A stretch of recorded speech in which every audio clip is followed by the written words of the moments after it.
I never thought I'd be the guy writing something like this, but here I am. My name's David, and I've been married to Susan for 5 years. On paper, everything looked perfect. Happy, stable, the kind of relationship everyone envies. But lately, I'd noticed small things. Her phone buzzing constantly, her acting distant whenever I tried to talk about plans or our future. She'd get defensive if I asked who she was texting, and sometimes she'd leave her phone on the table and walk away, acting casual but looking guilty as hell. Honestly, I didn't want to believe she was cheating. I mean, Susan's a bit of a bitch sometimes.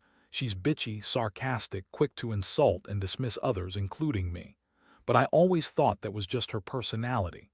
Still, I brushed off the weird stuff, telling myself maybe she was just stressed or busy with work. She's a nurse, which isn't easy by any means, and she's always had a sharp tongue. But I started noticing more than just her snippy remarks or her disappearing act after work. Little things, like her perfume smelling different or her suddenly being more secretive about her schedule. One day, I was in the bedroom tidying up her side of the closet. I found a small, crumpled receipt shoved behind her shoes. It was from a hotel downtown, nothing fancy but enough to make my stomach turn. The date was last Thursday. I checked her bank account later that night, and sure enough, there was a charge from the same hotel. That's when my heart sank. I couldn't believe it. My wife, Susan, was cheating on me. But what really hit me hard was that she lied about everything after I confronted her. I called her out that night, showed her the receipts, the bank statement, and asked her outright. Her response: "Oh, that's just a work thing, a client I was meeting for a late-night consultation. You know how it is.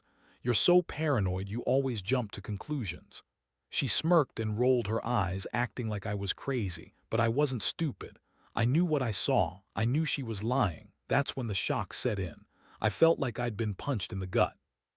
Susan, the woman I loved, the woman I thought I knew, she was screwing around. And not just some random guy, but a guy from her work, someone she'd been texting nonstop for weeks. I'd seen the messages. Flirty, suggestive.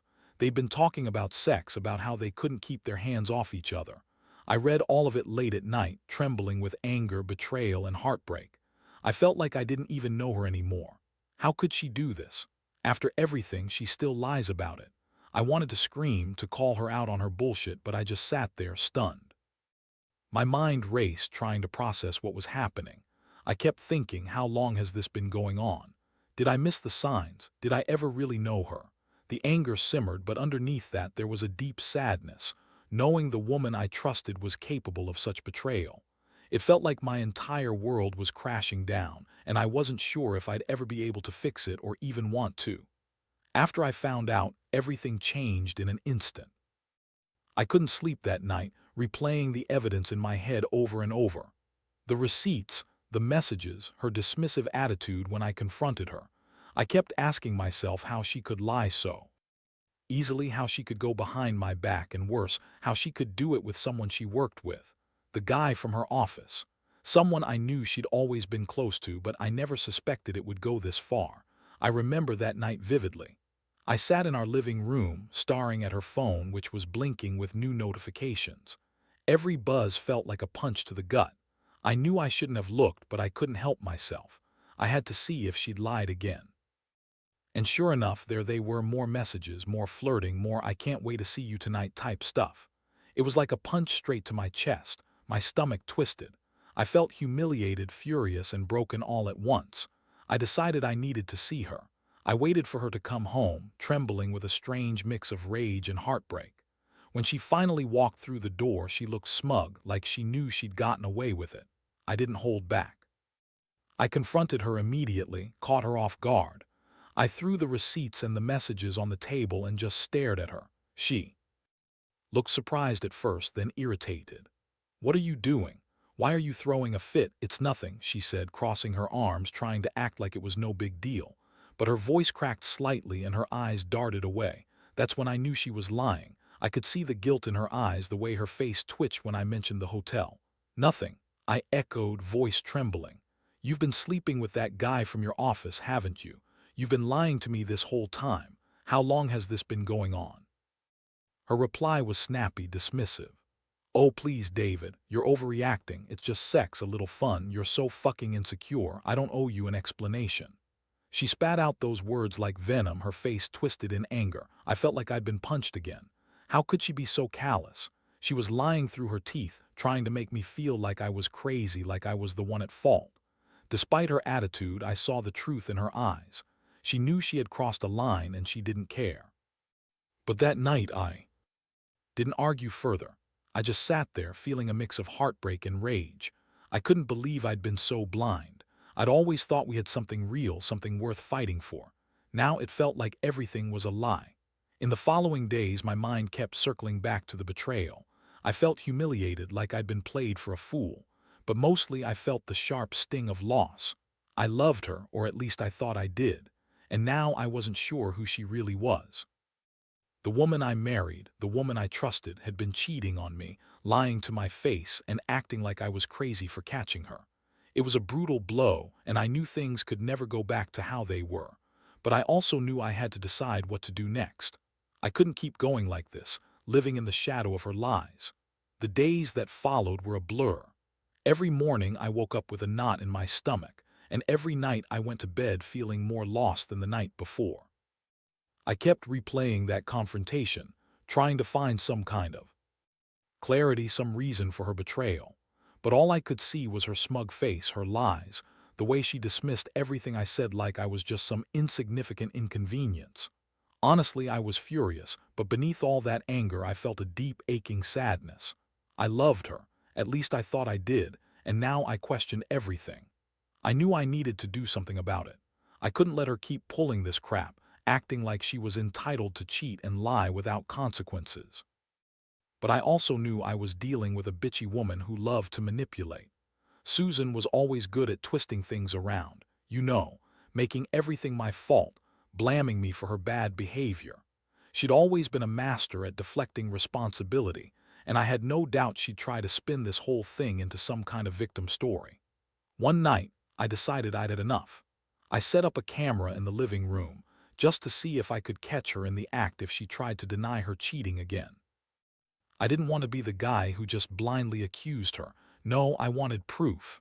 That way I could confront her with irrefutable evidence. I was pissed off enough that I didn't care about her tears or excuses anymore. I just wanted the truth out in the open. It wasn't long before I caught her. I came home early from work one afternoon and there she was, on the couch, texting someone. I glanced at her phone and my blood turned cold. The messages were still there, more explicit than I'd imagined. She was talking about sex, how she missed the feeling of someone else's hands on her, how she wanted to be with him again. Jesus, I felt sick. The betrayal hit me like a freight train all over again. I confronted her immediately. "So this is what you've been hiding?" I asked, voice tight with rage. She spun around, eyes wide with mock innocence. "David, you're overreacting. It's just sex. It doesn't mean anything. I was just having some fun, that's all." She lied so smoothly, like she'd rehearsed that line 100 times, but I saw through her bullshit. Her tone, the way she avoided eye contact, it all screamed guilt. I was boiling inside. How dare she try to gaslight me after everything? I told her I'd had enough, that I was sick of her lying, sick of being played for a fool. I told her I saw the messages and I knew she'd been screwing around for weeks. Her reply: "It's not what you think, you're just insecure. I do love you, but I also need something more. Maybe you're just not enough for me anymore." She dismissed my feelings like they were nothing. That moment, I felt my blood boiling. I'd always been a calm guy, but her words pushed me over the edge. I realized I couldn't keep pretending everything was okay. I started planning my next move. I didn't want to be the fool who gets betrayed and then just accepts it. I decided I'd get revenge, something cold, calculated, and fitting for her bitchy, manipulative attitude. I wanted her to feel the same pain I was feeling, to understand what it was like to be betrayed so completely. I'd been humiliated enough, and I knew I couldn't just forgive and forget. Not after she lied to me, cheated on me, and made me doubt everything I ever believed about our marriage. That night I stayed up late researching. I had a feeling she kept her affair quiet, but I knew I had to hit her where it hurt. I'd find a way to make her regret what she did. She thought she was clever, that she could sneak around and lie her way out of it. But I was done being naive. I was going to make her pay for this betrayal, and I was going to do it in a way she'd never see coming. The next few days were a whirlwind. I couldn't keep my mind off her cheating, but I also knew I had to be smart about this. I didn't want her to suspect I was onto her, not yet at least. So I kept my cool, playing the part of the understanding, slightly hurt husband. Inside, I was plotting. I'd been reading about revenge, about psychological games, and I was determined to make her feel the same kind of pain she'd inflicted on me, minus the physical stuff, of course. I started with small things. I'd come home late, act like I was just busy with work or friends. I kept my phone close, making sure I saw if she was texting anyone during the day. I even installed a few discrete apps to monitor her messages, nothing too invasive, just enough to confirm what I already knew. I wanted her to feel like she was being watched, to get a taste of what it felt like to be scrutinized, accused, and exposed. Meanwhile, I was gathering evidence. Not just her messages, but also recordings of her calls, just in case. I wanted to be prepared. I knew I couldn't trust her anymore, but I also knew I had to have proof if I ever decided to confront her again or if I wanted to end things formally. I wasn't planning to let her manipulate me anymore. I'd take control. One evening, I was in the garage, pretending to work on my car. That's when I spotted her phone lying on the kitchen table. I couldn't resist. I grabbed it, quickly scrolling through her recent texts. There was an ongoing conversation with her work guy, Mike. I saw the explicit messages, the flirtatious emojis, and a few pictures she'd sent him. Nothing graphic, but enough to tell me she'd crossed a line. My stomach clenched. That was the confirmation I needed. She was actively cheating, and she didn't even bother to hide it anymore. I felt a mix of rage and cold determination. This wasn't going away anymore. I had to do something more. I decided I'd catch her red-handed. I'd set a trap, make her slip up completely. I started planning a scenario where I'd be home unexpectedly, maybe catch her with Mike or another guy, or even find her sneaking around. I wanted her guilty face, her real reaction, not some fake apology she'd spin later. That night I sat in the dark, watching her through a hidden camera I'd set up a week earlier. Just as I expected, she was texting someone. I couldn't see the screen clearly, but I could hear her giggling, whispering. When she thought she was alone, she grabbed her phone and started texting again. I had my proof. I felt a strange mix of satisfaction and disgust.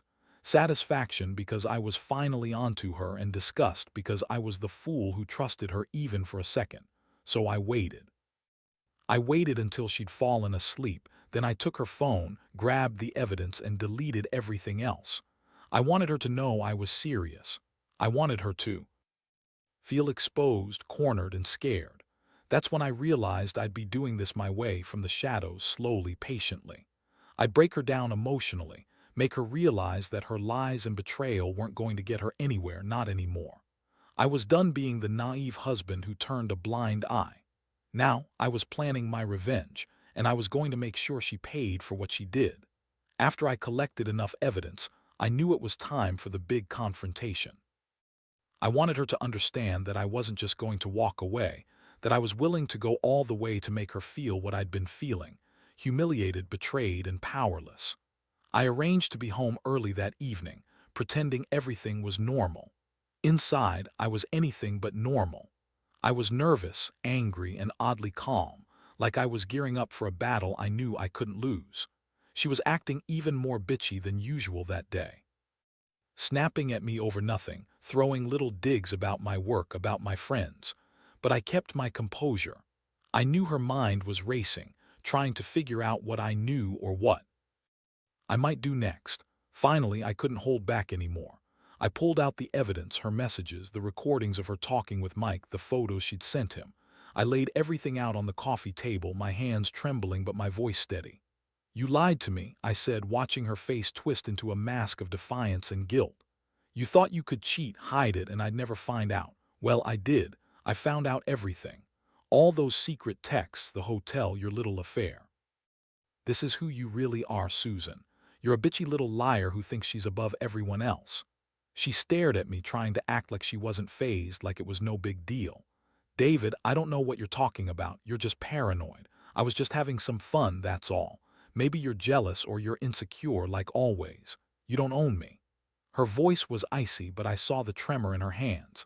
She was trying to hold her composure, but I knew she was unraveling. I pushed the evidence closer. No, Susan, you're the one who's insecure. You're the one who's scared because you got caught, and here's what's going to happen now. You either stop lying, come clean, and tell me everything, or I'm done. I'm out. I'm taking everything and walking away, and you'll never see me again.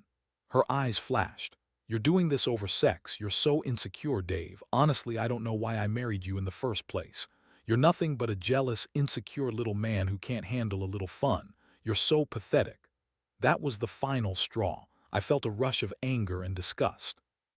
I realized how much she had always looked down on me, how she dismissed my feelings, my concerns, like I was some inconvenienced fool. I had always been patient, trying to give her the benefit of the doubt, but enough was enough. I told her she was a liar, a cheat, and a manipulator. I grabbed my keys, told her to get out, and left her standing there, furious and defiant. That night I slept in my truck, feeling a strange mix of relief and emptiness. I knew I couldn't stay with her anymore, not after what she did. I also knew this was only the beginning of my revenge, not the end.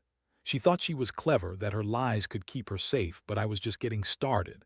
I didn't want some messy divorce or some emotional mess. No, I wanted her to really feel the pain, to see how much she'd screwed up her life by betraying someone who loved her.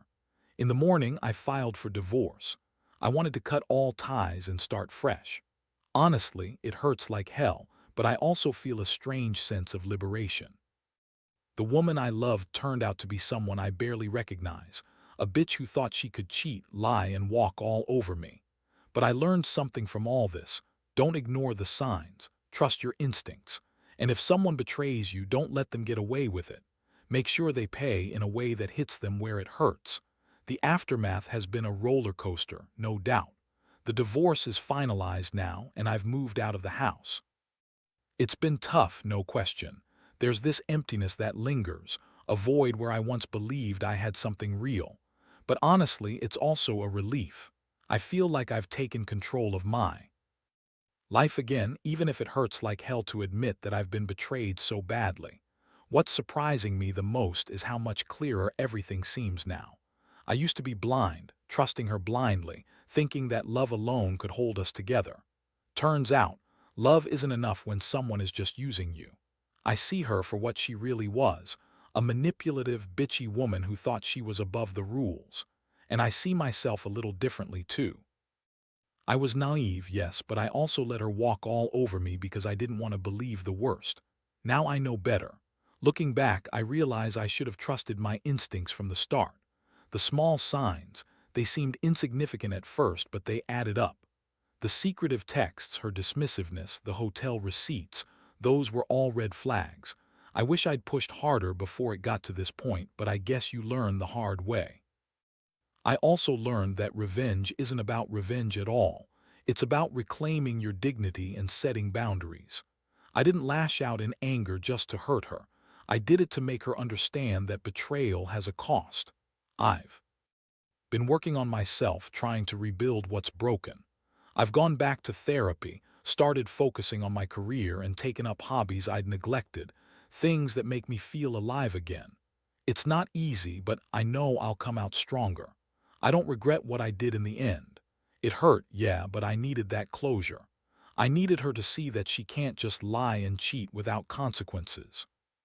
That's what real revenge was for me. Not some petty act, but the realization that I deserved better and I demanded it. To anyone reading this who might be going through something similar, here's what I've learned. Trust your gut. When something feels off, pay attention. Don't brush it aside or make excuses. And don't be afraid to take control.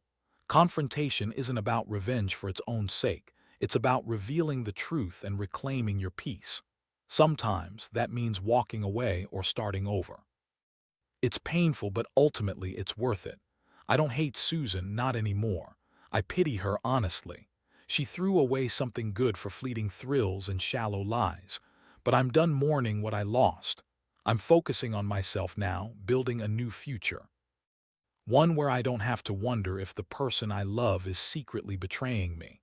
I've learned a harsh lesson, but one I'll carry for the rest of my life. Never ignore the signs, and never let someone treat you like you're less than you are. Because if you do, they'll take everything and leave you with nothing but the ruins of what once was.